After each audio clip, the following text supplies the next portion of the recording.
Well, tonight I talked a lot about the need for more transparency and the need for public involvement at all levels of government, from the outset of a plan through the process to the end. I'm a strong believer and I'm a strong proponent of that.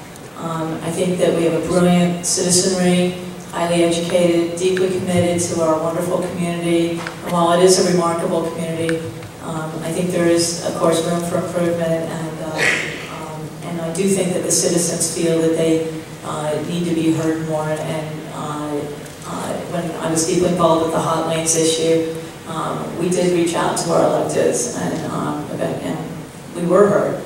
But these are issues that are critical to our quality of life.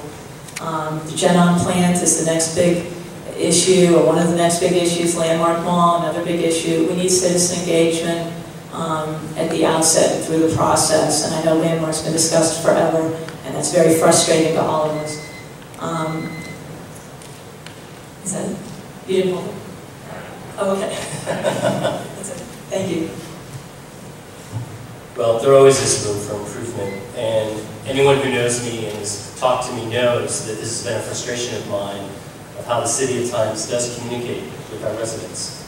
And I have pushed for a whole new process. Rob Caprica put in a memo and had an idea to reform actually how we even conduct our council meetings and our whole schedule.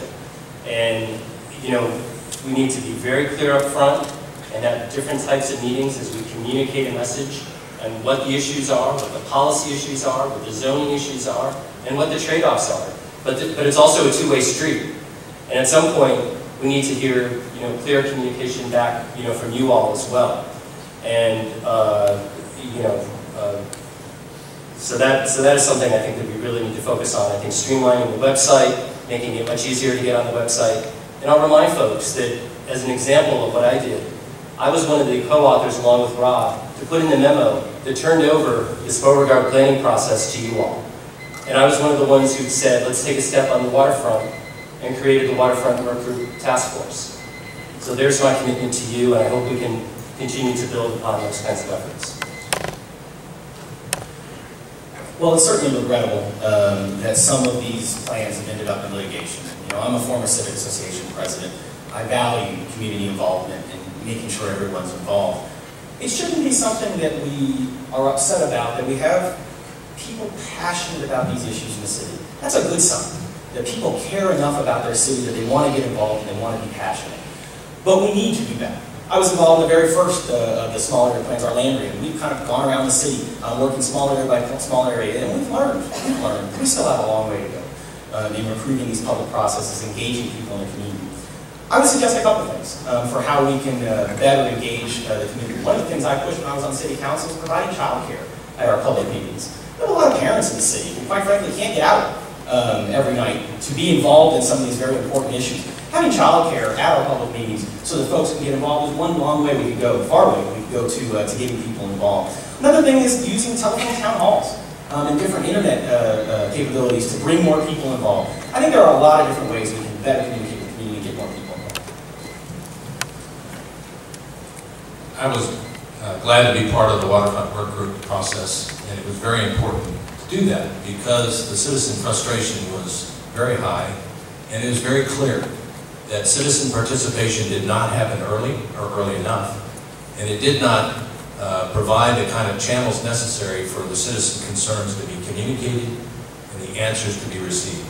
We worked on that and looked at the assumptions and assertions of the waterfront plan, and I was happy to be a co-author of that plan and try to put the citizens back together. But it was clear they started at different places on that plan, and it happens again and again. A couple of things we can do.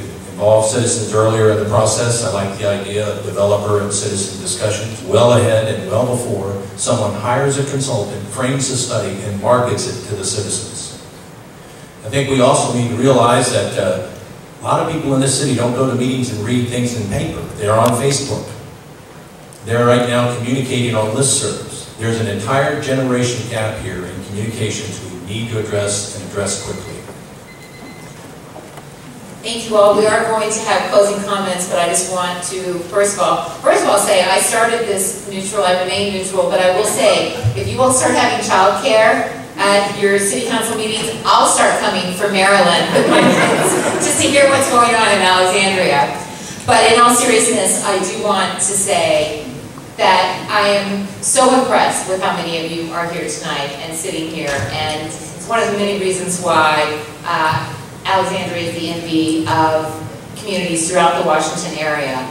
I know it's a little depressing tonight hearing all these problems. I know you start feeling like maybe the buried mustard gas in Northwest DC wouldn't be so bad, but we all know that Alexandria is a community where everyone that moves into the Washington area would love to live. All my relatives want to visit. I'm sure we greatly contribute to the traffic problem when they come to visit from out of town. It's a wonderful community with so much to offer, but with that comes many challenges. So kudos to all of you for being willing to tackle them, and big kudos to all of you for making it such a priority. I have no doubt that if everyone in Alexandria showed this level of participation, the federal government would never make a BRAC decision again that you didn't agree with, and the schools would be solved in no time. So a big kudos to you all. And just finally, I want to thank the organizers. Lynn's going to talk to you after the closing comments. And I would be remiss to my bosses who made sure that I got out of the White House in time to be here tonight if I didn't say, with what little free time you have, I didn't ask you to watch ABC 7 News for all your news and weather needs.